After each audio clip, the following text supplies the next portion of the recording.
ఓం శాంతి 18/6/22 మధురమైన పిల్లలు 21 జన్మల కొరకు స్వరాజ్య తిలకమును దిద్దుకోవాలనుకుంటే దేహ సహితంగా దేహపు సర్వ భావాలను మర్చిపోయి ఒక తండ్రిని స్మృతి చేయండి. ప్రశ్న: పేద పిల్లల ఏ వివేకమును చూసి బాబా సంతోషిస్తారు? వారికి వారు ఏ సలహానిస్తారు అని అడుగుతున్నారు. జవాబు: పేద పిల్లలు తమ గవ్వలను బాబా సేవలో సఫలం చేసుకుని భవిష్య 21 జన్మల కొరకు తమ భాగ్యమును జమ చేసుకుంటారు. బాబా కూడా ఆ పిల్లల ఈ వివేకంను చూసి ఎంతో సంతోషిస్తారు. ఇటువంటి పిల్లలకు బాబా ఫస్ట్ క్లాస్ అయిన సలహానిస్తారు. పిల్లలు, మీరు ట్రస్టీలుగా అవ్వండి, మీదిగా భావించకండి. పిల్లలు మొదలైన వారిని కూడా ట్రస్టీలుగా సంభాళించండి. జ్ఞానము ద్వారా మీరు మీ జీవితమును తీర్చిదిద్దుకుని రాజాదిరాజులుగా అవ్వండి. పాట: భాగ్యమును మేల్కొల్పుకొని వచ్చాను. ఓం శాంతి. పిల్లలు 2 పదాలు విన్నారు. మేమిక్కడకు కొత్త ప్రపంచం కొరకు భాగ్యమును తయారు చేసుకుని వచ్చాము అని పిల్లలు అర్థం చేసుకున్నారు. భాగ్యమును తయారు చేసుకునేందుకు పురుషార్థం కావాలి. ఇక్కడ శ్రీమతం లభిస్తుందని, మన్మనాభవ అన్న మహామంత్రం లభిస్తుందని పిల్లలకు తెలుసు. ఈ పదాలైతే ఉన్నాయి కదా, ఈ మంత్రమును ఎవరిస్తారు? వారు ఉన్నతోన్నతమైన వారు మరియు మతమును ఇవ్వటంలో కూడా సాగరం వంటి వారు. వారి మతం ఒకేసారి లభిస్తుంది. డ్రామాలో ఒకసారి ఏదైతే జరిగిపోయిందో అది మళ్ళీ 5000 సంవత్సరాల తర్వాతే జరుగుతుంది. ఈ ఒక్క మహామంత్రం ద్వారా నావ తీరానికి చేరుకుంటుంది అని బాబా చెప్తున్నారు. పతిత పావనుడైన తండ్రి ఒకేసారి వచ్చి శ్రీమతముని ఇస్తారు. పతిత పావనుడెవరు? పరంపిత పరమాత్మయే పతితుల నుండి పావనులుగా తయారు చేసి పావన ప్రపంచంలోకి తీసుకుని వెళ్తారు. వారిని పతిత పావనుడు, సద్గతి దాత అని అంటారు. మీరు వారి ముందు కూర్చుంటారు. వారు మన సర్వస్వము అని మీకు తెలుసు. వారు ఉన్నతోన్నతమైన మన భాగ్యమును తయారు చేస్తారు. ఈ మహామంత్రము అనంతమైన తండ్రి ద్వారా లభిస్తుందని మీకు నిశ్చయం ఉంది. వారు తండ్రి కదా. ఒకరు నిరాకారుడు, మరొకరు సాకారుడు. పిల్లలు కూడా స్మృతి చేస్తారు, తండ్రి కూడా స్మృతి చేస్తారు. వారు కల్పకల్పము తమ పిల్లలకి వినిపిస్తారు. సర్వుల సద్గతి కొరకు మంత్రం ఒక్కటే మరియు దానిని ఇచ్చేవారు కూడా ఒక్కరే అని తండ్రి అంటారు. సద్గురువే సత్యమంత్రమునిస్తారు. మన సుఖధామం కొరకు భాగ్యమును తయారు చేసుకునేందుకు మనం ఇక్కడికి వచ్చామని మీకు తెలుసు. సుఖధామము అని సత్యుగమునే అంటారు. ఇది దుఃఖధామం. ఎవరైతే బ్రాహ్మణులుగా అవుతారో వారికి శివబాబా బ్రహ్మాముఖం ద్వారా మంత్రమునిస్తారు. తప్పకుండా సాకారంలోకి రావాల్సి ఉంటుంది. లేకపోతే ఎలా ఇవ్వగలరు? కల్పకల్పము నన్నొక్కడినే స్మృతి చేయండి అని మీకు ఈ మహామంత్రమును ఇస్తాను అని బాబా చెప్తున్నారు. దేహపు ధర్మాలన్నింటినీ త్యజించండి. దేహమును మరియు దైహిక ధర్మాలన్నింటినీ మర్చిపోండి అని చెప్తారు. స్వయాన్ని దేహంగా భావించటం ద్వారా దేహ సంబంధికులైన పినతండ్రులు, మామయ్యలు, గురువులు, గోసాయిలు మొదలైన వారందరూ గుర్తుకొస్తారు. మీరు మరణిస్తే మీకు ప్రపంచమంతా మరణించినట్లే అని కూడా అంటారు. నేను మీకు మంత్రముని అటువంటిది ఇస్తాను. స్వయాన్ని ఆత్మగా భావిస్తూ అశరీరులుగా అయిపోండి. శరీరంపై అభిమానమును వదిలేయండి. ఇక్కడ దేహాభిమానులు ఉన్నారు. సత్యుగంలో ఆత్మాభిమానులుగా ఉంటారు. ఈ సంగమ యుగంలో మీరు ఆత్మాభిమానులుగా అవుతారు. పరమాత్మను తెలుసుకునే వారిగాను అవుతారు. ఆస్తికులుగా అవుతారు. ఎవరైతే పరంపిత పరమాత్మ వారి రచనను గురించి తెలుసుకుంటారో వారినే ఆస్తికులు అని అంటారు. ఆస్తికులు కలియుగంలోనూ ఉండరు, సత్యుగంలోనూ ఉండరు. సంగమ యుగంలో తండ్రి నుండి వారసత్వాన్ని పొంది మళ్ళీ సత్యుగంలో రాజ్యం చేస్తారు. ఆస్తికులు మరియు నాస్తికుల విషయం ఇక్కడ ఉంటుందే కానీ అక్కడ ఉండదు. అంటే సత్యుగంలో ఉండదు.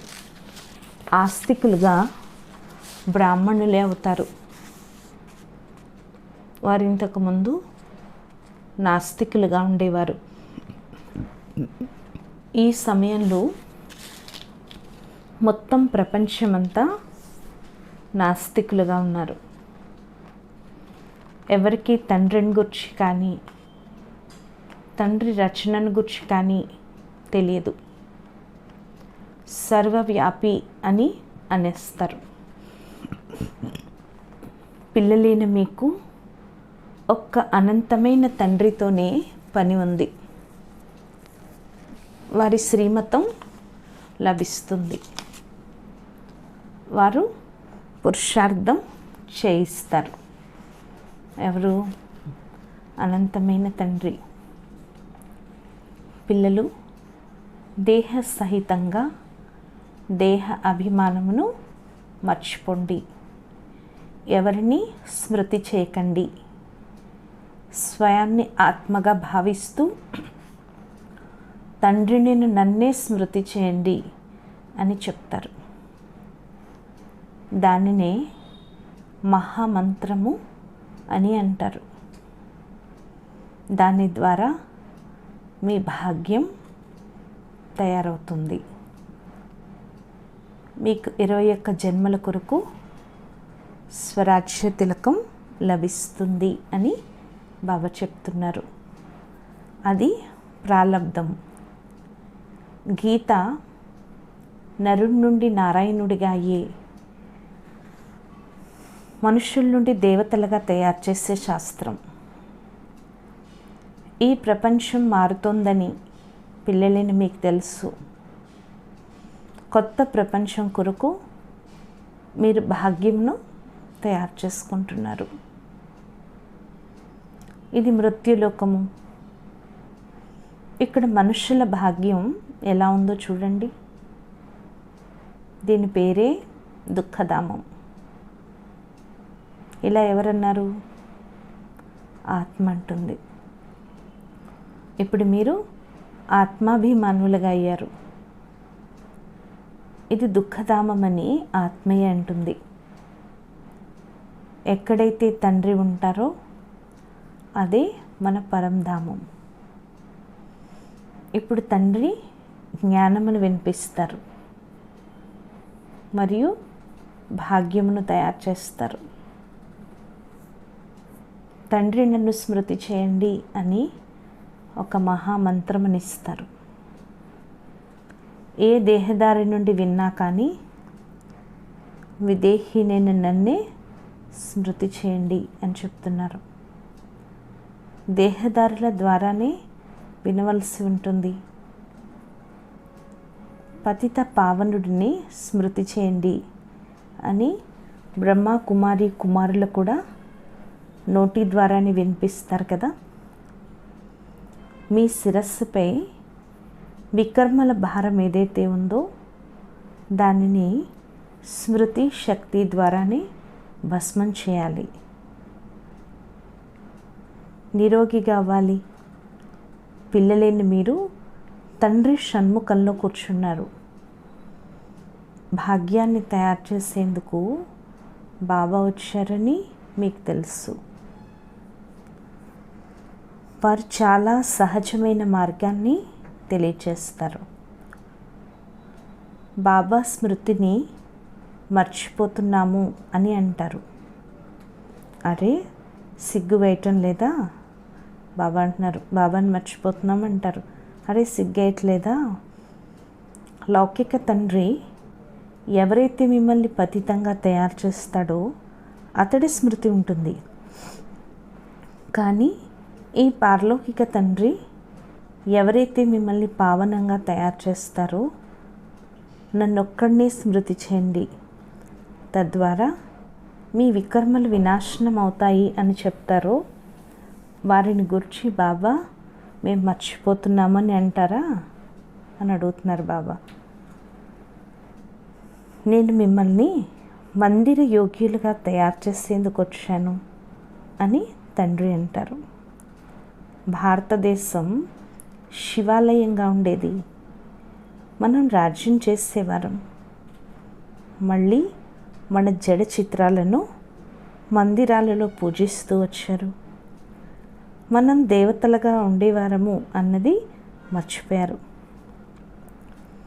మీ మమ్మ బాబాలు పూజ్యులైన దేవీ దేవతలుగా ఉండేవారు. మళ్ళీ పూజారులుగా అయిపోయారు. ఈ జ్ఞానం బుద్ధిలో ఉంది. వృక్షంలో కూడా ముఖ్యమైనవి చూపించారు. మొదట కాండంలో ఆది సనాతన దేవీ దేవతలు ఉండేవారు. వారిప్పుడు లేరు.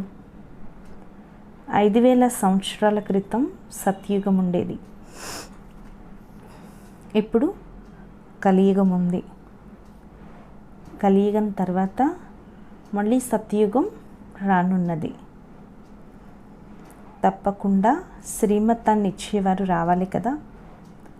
ప్రపంచం తప్పకుండా మారుతుంది. దండోరా మోగిస్తూ ఉంటారు. వృక్షము అంత త్వరగా పెరగదు. విఘ్నాలు కలుగుతాయి. భిన్న భిన్న నామరూపాలలో చిక్కుకుంటూ ఉంటారు. కానీ అలా చిక్కుకోకండి అని తండ్రి అంటారు. మీరు గృహస్థ వ్యవహారంలో ఉన్న తండ్రిని స్మృతి చేయండి. మరియు పవిత్రంగా ఉండండి. భగవాన్ వాచ కామం మహాశత్రువు. ఇంతకుముందు కూడా గీతా భగవానుడు అలా చెప్పారు. ఇప్పుడు కూడా మళ్ళీ చెప్తున్నారు. గీతా భగవానుడు తప్పకుండా కామంపై విజయమును ప్రాప్తింపచేస్తారు. ఒకటేమో రావణ రాజ్యం, ఇంకొకటి రామరాజ్యం. రామరాజ్యం పగలు, రావణ రాజ్యం రాత్రి. ఇప్పుడు ఈ రావణ రాజ్యం అంతమవునున్నది. అందుకొరకే అన్ని ఏర్పాట్లు జరుగుతున్నాయని తండ్రి అంటారు. తండ్రి చదివించి తమతో పాటు తీసుకుని వెళ్తారు. మళ్ళీ మీకు రాజ్యం కావాలి, ఈ పతిత భూమిపై రాజ్యం చేయరు. శివ బాబాకు ఇక్కడ పాదం పెట్టేందుకు కాళ్ళేవీ లేవు. దేవతల పాదాలు ఈ పతిత ప్రపంచంలో మోపబడవు. మనం దేవతలుగా అవుతున్నామని మీకు తెలుసు. మళ్ళీ భారతదేశంలో వస్తారు, కానీ సృష్టి మారి కలియుగం నుండి సత్యుగంగా అయిపోతుంది. ఇప్పుడు మీరు శ్రేష్టంగా అవుతున్నారు. చాలామంది పిల్లలు బాబా తుఫాన్లు వస్తున్నాయి అని అంటారు. మీరు బాబాని మర్చిపోతున్నారు. బాబా సలహాపై నడవటం లేదు అని బాబా అంటారు. శ్రేష్టాతి శ్రేష్టమైన తండ్రి సలహా లభిస్తుంది. పిల్లలు భ్రష్టాచారులుగా అవ్వకండి. మిమ్మల్ని చదివించేవారు ఒక్కరే. వారు నన్ను ఒక్కడినే స్మృతి చేయండి అని అంటారు. వీరి రథమును కూడా స్మృతి చేయకండి. రధికుడు మరియు రథము యజమాని. ఇక్కడ గుర్రపు బండి విషయం ఏమీ లేదు. అందులో కూర్చుని ఎక్కడైనా జ్ఞానం ఇస్తారా? ఈ రోజుల్లో విమానంలో ప్రయాణిస్తున్నారు. సైన్స్ పూర్తి జోరుగా ఉంది. మాయ ప్రదర్శన చాలా జోరుగా ఉంది. ఈ రోజుల్లో ఒకరికొకరు ఎంతగా మర్యాదలు చేసుకుంటూ ఉంటారు. ఫలానా స్థాన ప్రైమ్ మినిస్టర్ వస్తారు, ఎంతో గౌరవం లభిస్తుంది. 15 రోజుల తర్వాత మళ్ళీ దించేస్తారు. రాజులకు కూడా సమస్యలు ఉంటాయి, భయపడుతూ ఉంటారు. మీకెంతో సహజ జ్ఞానం లభిస్తుంది. మీరెంతో నిరుపేదలు. మీ వద్ద గవ్వలు కూడా లేవు. బాబా ఈ సర్వస్వము మీదే అని ట్రస్టీలుగా అవుతారు. అచ్చా, నీవు కూడా ట్రస్టీగా అయ్యుండు. నీదిగా భావించినట్లయితే అది నీ వివేకం కాదు. శ్రీమతంపై నడవలసి ఉంటుంది. ఎవరైతే ట్రస్టీలుగా ఉంటారో వారు శ్రీమతంపై నడుస్తారు అని బాబా చెప్తారు. మీరు పేదవారు. ఈ రాళ్ళు రప్పలు అన్నీ బాబాకి ఇవ్వాలి. బాబా మళ్ళీ ఫస్ట్ క్లాస్ అయిన సలహాని ఇస్తారు. పిల్లలను సంభాళన చేయాలి. ఈ సమయంలో మీకు జ్ఞానం లభిస్తుంది. దీని ద్వారా మీ భవిష్యత్తు బాగుపడుతుంది. రాజాది రాజులుగా అయిపోతారు. సలహా ఇవ్వటం తండ్రి బాధ్యత. తండ్రిని స్మృతి చేయండి. దయ కలగాలి. ఎవరినైనా గొంతులో పడిపోవడం నుండి రక్షించాలి. చాలా యుక్తిగా నడుచుకోవాల్సి ఉంటుంది. శూర్పణఖ, పోతన, అజామిలుడు, దుర్యోధనుడు ఇవన్నీ ఇప్పటి పేర్లే. ఇప్పుడు నడుచుకోవాల్సి ఉంటుంది. ఇప్పటి దృశ్యాలే మళ్ళీ కల్పం తర్వాత ఉంటాయని చెప్తున్నారు బాబా. ఆ తండ్రియే షణ్ముఖంగా వచ్చి జ్ఞానమునిస్తారు. మనుష్యుల నుండి దేవతలుగా అయ్యే పదవిని ప్రాప్తింపచేస్తారు. 5000 సంవత్సరాల క్రితం వలె వారసత్వాన్ని తీసుకునేందుకు వచ్చారు. ఇంతకుముందు కూడా మహాభారీ యుద్ధం జరిగింది. దానికి దీంతోనే సంబంధం ఉంది. బాబా బాగా అర్థం చేయించి మనుషుల నుండి దేవతా పదవిని ప్రాప్తింపచేస్తారు. మీరు తండ్రి నుండి వారసత్వాన్ని తీసుకునేందుకు వచ్చారు. బ్రహ్మ లేక జగదంబ లేక బీకేల నుండి వారసత్వం లభించదు. ఈ వారసత్వమును కూడా తండ్రి నుండే తీసుకుంటారు. ఇతరులకు కూడా అర్థం చేయిస్తారు. మీరు కూడా జగత్పిత పిల్లలుగా అయ్యి వారి నుండి వారసత్వాన్ని తీసుకుంటారు. పిల్లలు నన్ను స్మృతి చేయండి అని అందరికీ వేరువేరుగా చెప్తారు. ఈ బాణం డైరెక్ట్ తగులుతుంది. పిల్లలు మీరు వారసత్వాన్ని నా నుండి తీసుకోవాలి అని తండ్రి అంటారు. ఈ మిత్ర సంబంధికులు మొదలైన వారు మరణించిన తండ్రిని స్మృతి చేయాలి. మీరు వారసత్వాన్ని తండ్రి నుండే తీసుకోవాలి.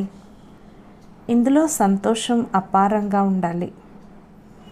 అరే, భాగ్యాన్ని తయారు చేసుకునేందుకు వచ్చారు. బాబా మనల్ని స్వర్గాధిపతులుగా ఇప్పుడు మళ్ళీ తయారు చేస్తున్నారని మీకు తెలుసు.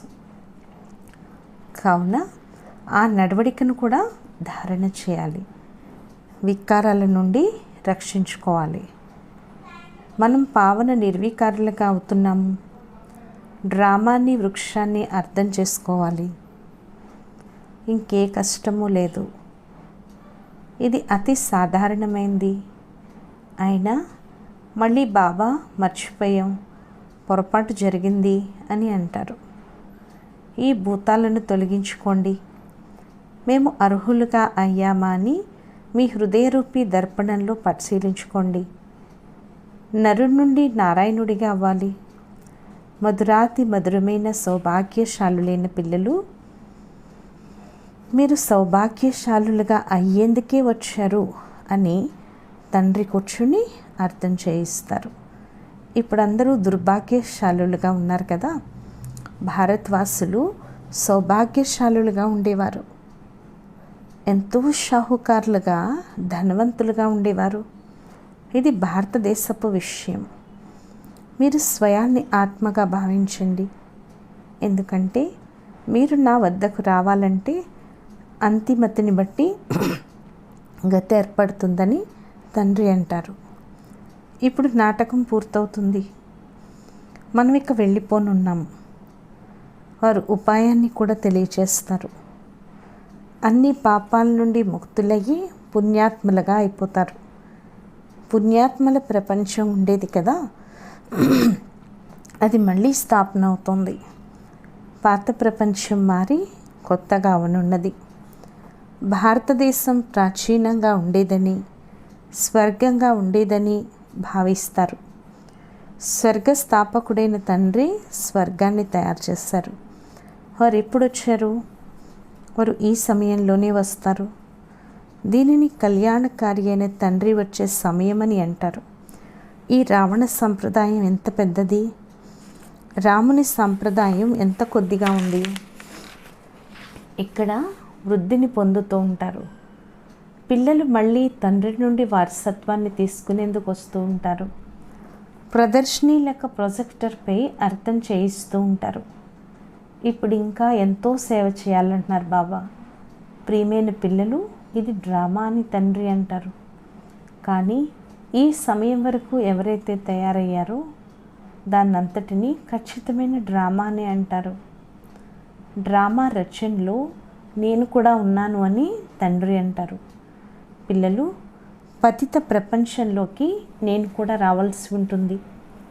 పరంధామాన్ని వదిలి పిల్లల కొరకు నేను ఎలా వస్తానో చూడండి. ప్లేగ్ రోగం నుండి కూడా డాక్టర్లు దూరంగా వెళ్ళిపోరు. వారు తప్పకుండా రావాల్సిందే. హే పతిత పావనారా, నీవొచ్చి పంచవికారాల నుండి విడిపించి పావనులుగా తయారు చేయి, అనగా విముక్తుల్ని చేయి అని గానం చేస్తారు. దుఃఖధామం నుండి సుఖధామంలోకి తీసుకువెళ్ళమని అడుగుతారు. భగవంతుడు ముక్తి ప్రదాత, వారు సర్వుల ముక్తి ప్రదాత కూడా. అలాగే మార్గదర్శకునిగా అయి తిరిగి తీసుకువెళ్తారు కూడా.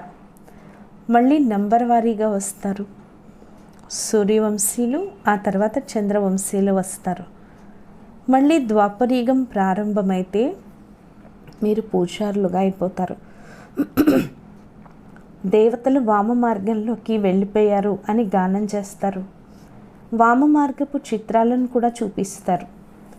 మేమే దేవతలుగా ఉండేవారమని ఇప్పుడు మీరు ప్రత్యక్షంగా అర్థం చేసుకుంటారు.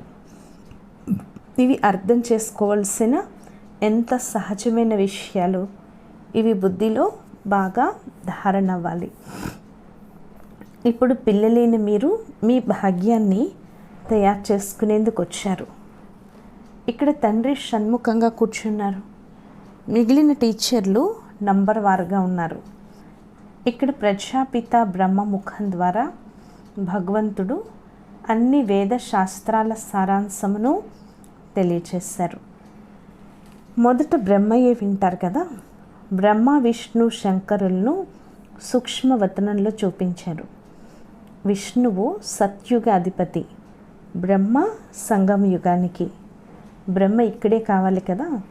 బ్రాహ్మణులు దేవతలుగా అయ్యే సమయంలో కావాలి. ఇది రుద్రజ్ఞాన యజ్ఞం. ఇంతకుముందు కూడా యజ్ఞంను రచించారు. ఇందులోనే మొత్తం ప్రపంచమంతా స్వాహ అయిపోతుంది. అందరూ అంతమైపోతారు. పిల్లలేని మీరు మళ్ళీ ఇక్కడికి వచ్చి కొత్త ప్రపంచంలో రాజ్యం చేస్తారు.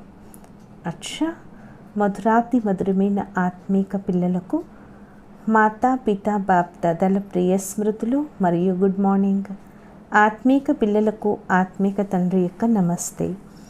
మధురాతి మధురమైన ఆత్మీక తండ్రికి ఆత్మీక పిల్లల యొక్క ప్రియ స్మృతులు, గుడ్ మార్నింగ్ మరియు నమస్తే నమస్తే నమస్తే. ధారణ కొరకు ముఖ్య సారము: లోపల నుండి భూతాలు తొలగించుకుని నరుడి నుండి నారాయణుడిగా అయ్యేందుకు అర్హులు కావాలి. మేము ఎంతవరకు అర్హులుగా అయ్యాము అని మీ హృదయరూపీ దర్పణంలో పరిశీలించుకోవాలి. సెకండ్ పాయింట్: స్వయాన్ని ఆత్మగా భావిస్తూ అశరీరులుగా అయి తండ్రిని స్మృతి చేయాలి. శరీరంపై అభిమానం ఉండకుండా ఉండేందుకు అభ్యాసం చేయాలి. వరదానము: పవిత్రత యొక్క రాయల్టీ ద్వారా సదా హర్షితంగా ఉండే హర్షిత చిత్త హర్షిత ముఖ భవ. పవిత్రత యొక్క రాయల్టీ అనగా రియాలిటీ ఉన్న ఆత్మలు సదా సంతోషంలో నాట్యం చేస్తారు. వారి సంతోషం ఒకసారి తక్కువగా మరొకసారి ఎక్కువగా ఉండదు. రోజు రోజుకి అన్ని వేళలా వారి సంతోషం ఇంకా పెరుగుతూనే ఉంటుంది. వారి లోపల ఒకటి బయట ఒకటి ఉండదు. వృత్తి, దృష్టి, మాటలు మరియు నడవడిక అన్నీ సత్యంగా ఉంటాయి. ఇటువంటి రియల్ రాయల్ ఆత్మలు చిత్తము ద్వారా మరియు నయనాలు నడవడిక ద్వారా కూడా సదా హర్షితంగా ఉంటారు. హర్షిత చిత్తము హర్షిత ముఖము అవినాశిగా ఉంటాయి. స్లోగన్ను: ప్రపంచంలో సర్వశ్రేష్ఠ బలం పవిత్రతా బలం. ఈరోజు స్వమానం: నేను పరమ పవిత్రాత్మను. అచ్చా, ఓం శాంతి.